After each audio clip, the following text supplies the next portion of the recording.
Hello दोस्तों, फिर से एक बार हाइब्रिड करंट अफेयर्स में आप लोगों का स्वागत है। आज है 19 मार्च। प्रतिदिन की तरह आज भी महत्वपूर्ण करंट अफेयर्स पढ़ेंगे जो एग्जाम की दृष्टि से काफ़ी महत्वपूर्ण होता है। अगर आप इस चैनल पर नए हैं तो चैनल को लाइक शेयर सब्सक्राइब कर दीजिए, क्योंकि इस चैनल पे प्रतिदिन ऐसा ही करंट अफेयर सुबह सुबह आप लोग के लिए पढ़ाया जाता है जो एग्जाम की दृष्टि से काफ़ी महत्वपूर्ण होता है। और करंट अफेयर्स हर एक क्वेश्चन के साथ उसके रिलेट करके पूरा फैक्ट बताया जाता है, उससे जितने बनने वाले प्रश्न एग्जाम में हैं वो पूरा बताया जाता है। वीडियो को पूरा देखिएगा, एक मंथ का करंट अफेयर्स फॉलो कीजिए हमारे इस चैनल से। अगर आप लोग के अंदर कुछ इम्प्रूवमेंट नहीं हुआ तो हमें अनसब्सक्राइब कर दीजिएगा, ठीक है। चलिए आगे शुरू करते हैं। आज का पहला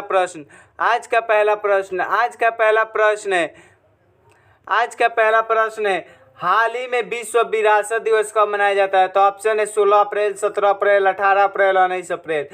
इसका सही आंसर क्या है? 18 अप्रैल। इसका सही आंसर क्या है? 18 अप्रैल। देखिए, हाल ही में विश्व विरासत दिवस मनाया गया 18 अप्रैल। विश्व विरासत दिवस की मतलब विरासत दिवस क्या है तो समझ लेते हैं। देखिए, मतलब मध्यकालीन या प्राचीन मतलब पूर्व समय में जो मतलब किसी के याद में या किसी मंदिर को मतलब विश्व धरोहर मतलब अच्छा एगो पर्यटन स्थल, तीर्थ स्थान, पर्यटन स्थान जहाँ मतलब विदेशी लोग देखने उखने आते हैं तो उसी को विरासत कहते हैं। तो वहीं विश्व विरासत दिवस 18 अप्रैल को मनाया गया है। याद रखिए, इसमें विश्व विरासत दिवस तो इसके बारे में बताएं तो यूनेस्को ने अपने सूची में भारत के 42 तीर्थ स्थानों को, पर्यटन क्षेत्रों को विश्व धरोहर स्थल में शामिल किया है। विश्व धरोहर स्थल में शामिल किया कितना? 42 पर्यटन स्थल को याद रखें। अच्छा, पर्यटन स्थल भारत में तो भारत का क्या फायदा है? तो देखिए, भारत में पर्यटन स्थल है तो भारत का फॉरेक्स रिजर्व, भारत का जो फॉरेक्स मनी है वो मजबूत होगा। कैसे? तो देखिए, देश विदेश से लोग घूमने आएंगे तो उससे मिलने वाला जो पैसा वैसा होगा उससे फॉरेक्स रिजर्व मजबूत होगा, याद रखिएगा।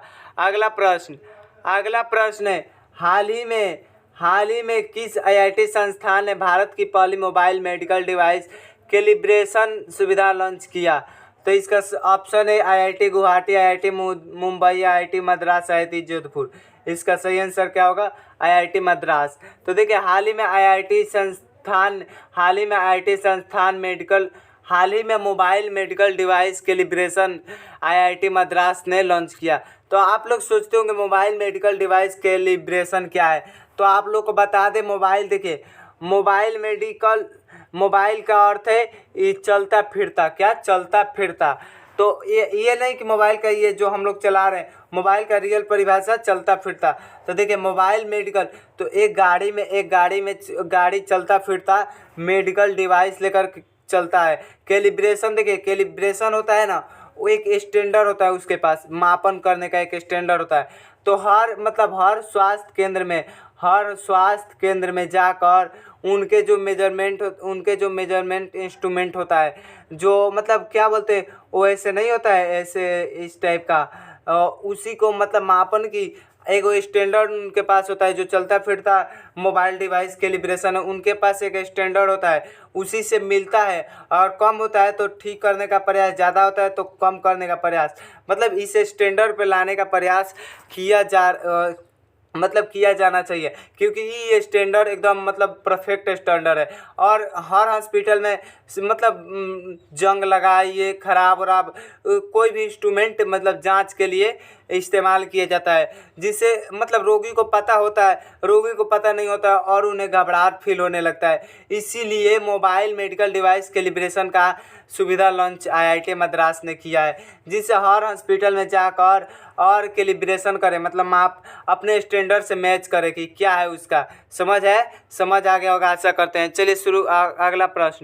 अगला प्रश्न है हाल ही में वर्ष 2024 में टाइम मैगजीन में दुनिया के 100 सबसे प्रभावशाली लोगों के लिस्ट में किस अभिनेत्री को शामिल किया गया है? तो ऑप्शन है करीना कपूर, कैटरीना कैफ, आलिया भट्ट, कियारा आडवाणी।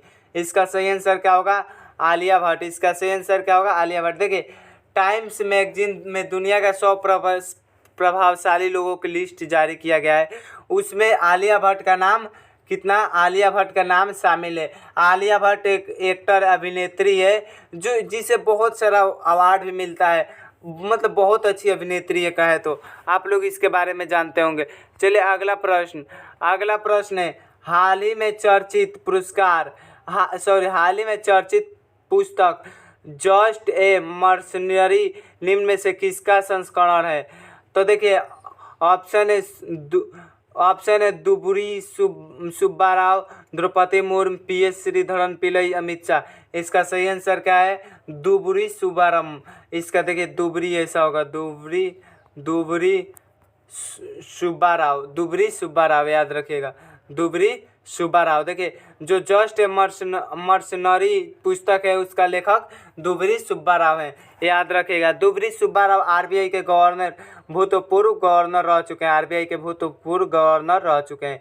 ये इस पुस्तक में ये लिखे हैं कि मतलब उनके समय में जो वित्त मंत्री थे, वित्त मंत्री कौन थे इनके समय में? दुबुरी सुब्बाराव के समय में वित्त मंत्री कौन थे? तो प्रणजी मुखर्जी थे, प्रणजी मुखर्जी थे, याद रखिएगा।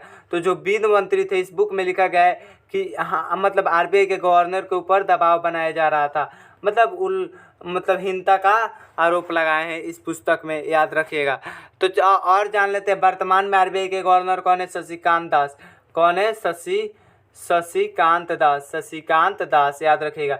शशिकांत दास से पहले RBI गवर्नर कौन थे? तो उर्वीर पटेल, याद रखिएगा। नोटबंदी किसके समय में हुआ था? तो उर्वीर पटेल के समय में हुआ था, याद रखिएगा। अगला प्रश्न है 2000 का नोट जो मतलब बंद हुआ था किसके समय में? उर्वीर पटेल के समय में, याद रखिएगा। नोटबंदी उसके पहले जो RBI गवर्नर थे उसके समय में होता था। आप लोग कमेंट बॉक्स में बताइएगा कि लास्ट तीसरा RBI गवर्नर कौन थे। अगला प्रश्न, केंद्र सरकार के हरित ऋण कार्यक्रम के कार्यान्वयन में कौन सा राज्य अग्रणी है? केंद्र सरकार के हरित ऋण कार्यक्रम के कार्यान्वयन में कौन सा राज्य अग्रणी है? तो ऑप्शन है महाराष्ट्र, मध्य प्रदेश, उत्तर प्रदेश, गुजरात। इसका सही आंसर क्या होगा? मध्य प्रदेश। इसका सही आंसर क्या होगा? मध्य प्रदेश। हरित ऋण कार्यक्रम ग्रीन क्रेडिट प्रोग्राम, इसको क्या कहते हैं? सीधा GCP। तो केंद्र सरकार के GCP के कार्यान्वयन में कौन सा राज्य अग्रणी है? याद रखिएगा। GCP का full form green credit program. तो कौन सा राज्य अग्रणी है? तो मध्य प्रदेश, याद रखिए। ये क्या है? हरित ऋण कार्यक्रम। देखिए 10 राज्य का सूची बनाया गया, 10 राज्य का सूची बनाया गया। 10 राज्य के सूची में मतलब हर राज्य में पेड़ पौधे वृक्ष लगाने का बात किया गया। उसमें सबसे अग्रणी कौन है? तो सबसे ज़्यादा वृक्ष कौन लगाए? तो मध्य प्रदेश, याद रखिएगा।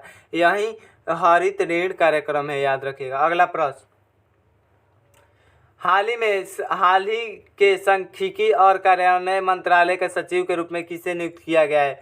हाल ही के सांख्यिकी और कार्यान्वयन मंत्रालय के सचिव के रूप में किसे नियुक्त किया गया? तो ऑप्शन है बलेंद्र सिंह, प्रभदेव सिंह, धीरेन्द्र सिंह, सौरव गर्ग। इसका सही आंसर क्या होगा? सौरव गर्ग, याद रखिएगा। ये शायद 1989 या 90 बैच के IAS है, 1989 या 90 बैच के, कंफर्म नहीं है। आप लोग कमेंट बॉक्स में जानते होंगे तो ज़रूर बताइएगा किस बैच के IAS है। यही IAS मतलब पुराने जो हम लोग IAS UPSC क्लियर करके IAS जो बनते हैं उन्हीं के मतलब आगे जब 30-35 साल सेवा अपने क्षेत्र में दे चुके हैं तो उनको प्रमोशन होता है। तो मतलब जिस क्षेत्र में IAS रहते हैं तो अच्छा मतलब ऊपर और प्रमोशन किया जाता है, तो यही सब बनते हैं, याद रखिएगा। अगला प्रश्न है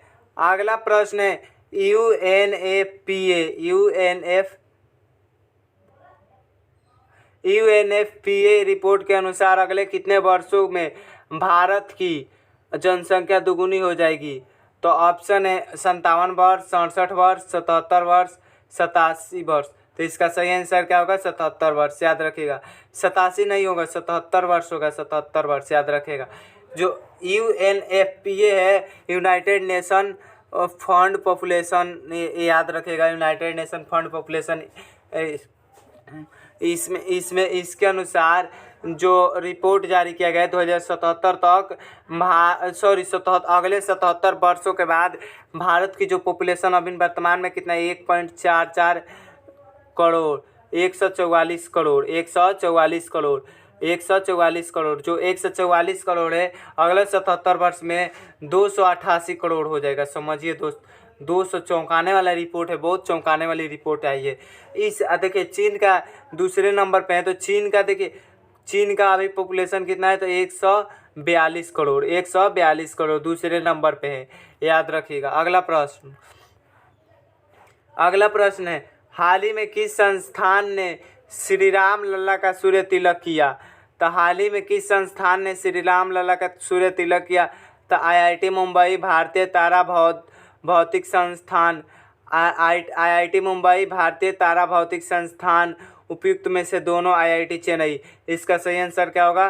भारतीय तारा भौतिक संस्थान, भारतीय तारा भौतिक संस्थान। तो देखिए हाल ही में जो सूर्य लला का तिलक रामनवमी के दिन हुआ था, रामनवमी के मतलब 9वें दिन जो सूर्य लला का तिलक हुआ था उसमें मतलब लाइट रिफ्लेक्ट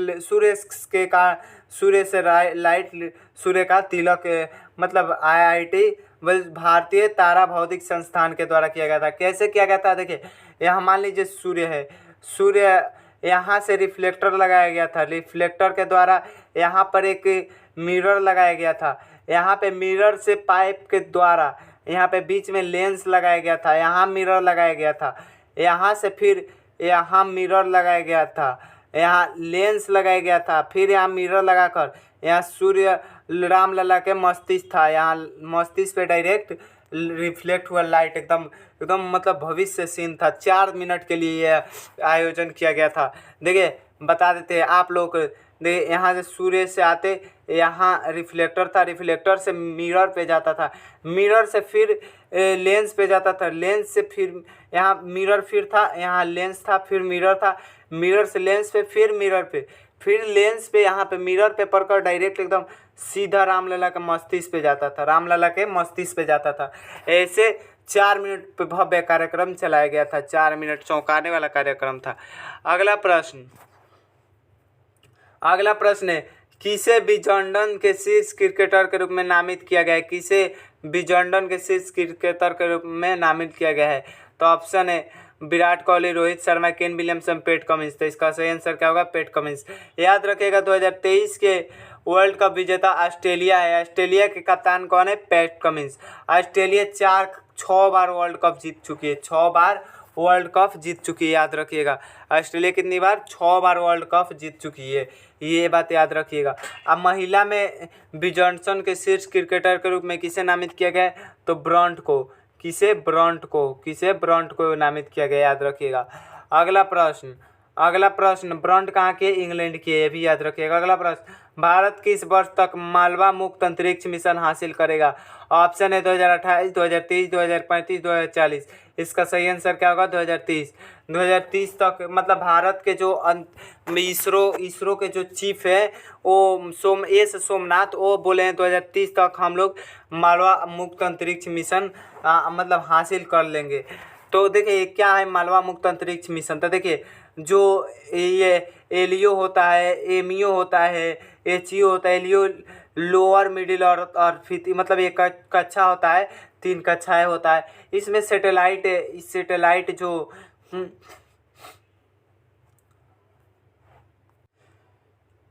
इसमें जो सैटेलाइट होता है, ये सैटेलाइट भेजा जाता है, इसी सब ये तीनों कक्षा में भेजा जाता है। तो जो सैटेलाइट अपने समय, उसका एक समय अवधि होता है, उस समय अवधि के बाद वो खराब हो जाता है, तो वो वहीं घूमते रहता है, कचरा के रूप में घूमता रहता है, जिसे अंतरिक्ष कचरा कहते हैं, ये भविष्य के लिए काफ़ी हानिकारक साबित हो सकता है। तो देखिए यहीं अंतरिक्ष कचरा जो न्यू सैटेलाइट भेजा जाएगा, तो न्यू सैटेलाइट से टकराकर न्यू सैटेलाइट को भी ख़राब कर देगा। ऐसे ही पूरा मतलब सैटेलाइट को ख़राब कर देगा। तो देखिए इससे बहुत सारे हानि है, मतलब जैसे हम लोग मौसम का जानकारी कर लेते हैं, संचार का नौवहन उपग्रह, सुदूर संचार और मौसम वेदर उपग्रह, वेदर सैटेलाइट, ये सब मतलब कुछ काम नहीं करेगा। इसीलिए 2030 तक इसरो के मुख्य इसरो के चीफ एस सोमनाथ ने बोले 2030 तक मालवा मुक्त अंतरिक्ष मिशन हासिल करेंगे हम लोग। तो 2030 तक याद रखिए। इसरो का full form Indian space research organisation, याद रखिएगा। इसरो का स्थापना 1969 में हुआ था। कब? 1969 में, याद रखिएगा। 1900 विक्रम साराभाई के इसका स्थापना विक्रम साराभाई द्वारा किया गया था। विक्रम साराभाई के द्वारा किया गया था, याद रखिएगा। चलिए आज के लिए प्रतिदिन आप लोग के लिए, जो मेरे प्रतिदिन के स्टूडेंट होंगे उनको पता होगा, प्रतिदिन हम 10 प्रश्न लाते रहते हैं। 10 प्रश्न आप गिन कर देखिएगा, आज लोग कम से कम 50 से कम नहीं बताए होंगे। तो चलिए इतना ही आज के लिए। देखिए अगर 1 मंथ फॉलो करते हैं ना, वादा के साथ कहते हैं, आप लोग के अंदर कुछ इम्प्रूवमेंट नहीं हुआ तो हमसे बोलिएगा, चैनल डिलीट कर देंगे, लेकिन इम्प्रूवमेंट करा कर दिखाएंगे आप लोग के अंदर। तो चलिए आज के लिए इतना ही, मिलते हैं आप लोग वीडियो में, तब तक के लिए धन्यवाद।